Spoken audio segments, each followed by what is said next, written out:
اللیل فتہجد بہ نافلۃ لک عسیٰ ان یبعثک ربک مقاما محمودا۔ اس مختصر سی گفتگو کا عنوان نماز شب ہے۔ مستحب نمازوں میں اہم ترین نماز اور پر اثر ترین نماز کہ جس کے دنیاوی اور اخروی دونوں طرح کے اثرات بہت زیادہ روایتوں میں نقل کیے ہیں، یہاں تک کہ بعض علماء نے اپنی کتابوں میں نماز شب کے تقریباً 75 کے قریب فوائد بیان کیے ہیں، جو آیات و روایات کی روشنی میں انہوں نے استخراج کیے ہیں۔ تو اس اعتبار سے بہت اہمیت کی حامل نماز ہے یہ جو آیت مبارکہ میں نے آپ کے سامنے تلاوت کی، سورہ مبارکہ بنی اسرائیل کی آیت نمبر 79 پروردگار عالم اپنے حبیب کو ارشاد فرما رہا ہے وَمِنَ اللَّيْلِ فَتَہَجَّدْ بِهِ نَافِلَةً لَكَ، اور رات میں سے کچھ حصہ نماز شب پڑھا کرو اور یہ تم سے مخصوص ہے، عسیٰ ان یبعثک ربک مقاما محمودا، امید ہے کہ تمہارا رب تمہیں مقام محمود پر فائز کر دے۔ بعض علماء اور مفسرین نے اس آیت سے ایک نتیجہ نکالا ہے اور وہ یہ کہ اس مقام محمود تک پہنچنے کے لیے پروردگار عالم نماز شب کو رسول کے لیے وسیلہ بنا رہا ہے، کہ نماز شب پڑھنے کے ذریعے رسول خدا میں وہ ظرفیت، وہ حیثیت پیدا ہو سکتی ہے کہ پروردگار عالم ان کو پھر اس مقام تک پہنچائے، یعنی یہ ذریعہ بن رہا ہے اس مقام تک پہنچنے کا۔ اسی طریقے سے سورہ مبارکہ مزمل میں پروردگار عالم اپنے رسول کو ارشاد فرما رہے یا ایھا المزمل قم اللیل الا قلیلا نصفہ او انقص منہ قلیلا او زد علیہ ورتل القرآن ترتیلا انا سنلقی علیک قولا ثقیلا۔ اے مزمل، رات کا کچھ حصہ کھڑے رہا کرو، یعنی عبادت میں گزارو، آدھا یا آدھے سے کم یا کچھ زیادہ، اور قرآن کو ٹھہر ٹھہر کے پڑھو۔ انا سنلقی علیک قولا ثقیلا، ان قریب ہم تمہارے اوپر ایک وزنی امر فرمان نازل کرنے والے ہیں۔ ان ناشئۃ اللیل ہی اشد وطئا واقوم قیلا، اور بے شک رات کا اٹھنا یا رات کی نماز نفس کو کچلنے کے اعتبار سے اور بہت سخت ہے اور ذکر کے اعتبار سے اچھی ہے۔ اس میں بھی علماء اور مفسرین یہ فرماتے ہیں کہ دیکھیں یہاں پر اس سنگین بار کو نازل کرنے کے لیے پروردگار عالم نے رسول کے لیے نماز شب کو اور نافلہ شب کو وسیلہ قرار دیا کہ اس کو پڑھو تاکہ تم اس کو تحمل کرنے کی صلاحیت پیدا کر لو۔ تو چاہے مقام محمود ہو چاہے قول ثقیل ہو، ان دونوں کے لیے وسیلہ قرار دیا ہے پروردگار عالم نے اپنے حبیب کے لیے نماز شب کو۔ حضرت موسیٰ علیہ السلام کو پروردگار عالم کا خطاب، فرماتا ہے پروردگار عالم کہ اے موسیٰ، جھوٹ بولتا ہے وہ شخص جو یہ کہتا ہے کہ میں اللہ سے محبت رکھتا ہوں، مگر جب شب آتی ہے تو وہ خدا سے گفتگو کرنے کی بجائے سو جاتا ہے۔ ماہ مبارک رمضان کتنے بابرکت ایام ہیں یہ، اور تقریباً کم و بیش مومنین وقت کے اس پہر میں کہ جو فجر سے قریب کا وقت ہے، جو افضل ترین وقت نماز شب ہے، عام طور پر جاگ رہے ہوتے ہیں،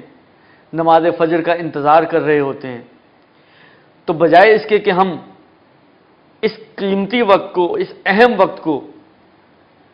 اپنے موبائل، واٹس ایپ، فیس بک اور ان چیزوں میں گزار کر وقت کو پاس کریں، کیا ہی بہتر ہو کہ ہم لوگ اس وقت سے استفادہ کرتے ہوئے کہ جس وقت کو پروردگار عالم اہمیت دے رہا ہے، ہم نماز شب میں گزاریں اور نماز شب کے ذریعے پروردگار عالم کا قرب حاصل کرنے کی کوشش کریں۔ پیغمبر اکرم صلی اللہ علیہ وآلہ وسلم کا ارشاد گرامی قدر، پیغمبر کہتے ہیں کہ پروردگار عالم نے حضرت ابراہیم کو مقام خلت تک پہنچایا، خلیل اللہ قرار پائے حضرت ابراہیم۔ اس کی وجہ کیا ہے؟ وہ کیا چیز تھی، کیا خصوصیت تھی حضرت ابراہیم میں کہ پروردگار عالم نے ان خصوصیت کو مد نظر رکھتے ہوئے مقام خلت و خلیلیت پر قرار دیا؟ تو پیغمبر ارشاد فرماتے ہیں کہ دو خصوصیتیں تھیں حضرت ابراہیم کی کہ جو سبب بنی کہ حضرت ابراہیم اس مقام تک پہنچے۔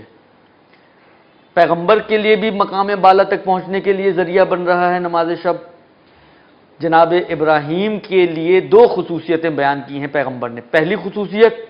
بھوکوں کو کھانا کھلایا کرتے تھے، اپنا مال خرچ کیا کرتے تھے، جود و کرم دکھایا کرتے تھے۔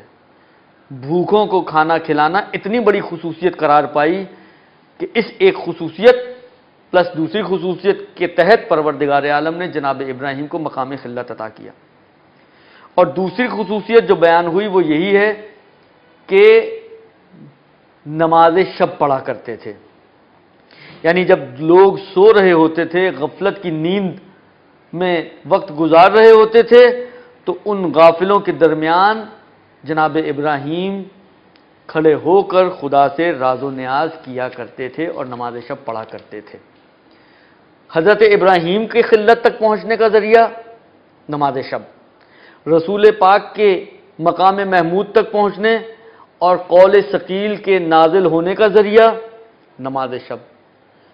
اور دیکھیے کیا اہمیت ہے اس نماز کی کہ پروردگار عالم اپنے ملائکہ کے درمیان فخر و مباحات کرتا ہے اس شخص پر کہ جو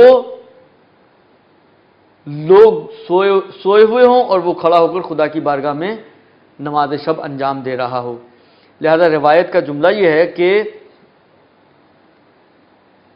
پروردگار عالم اپنے ملائکہ کو کہتا ہے کہ اے ملائکہ، دیکھو میرے اس بندے کو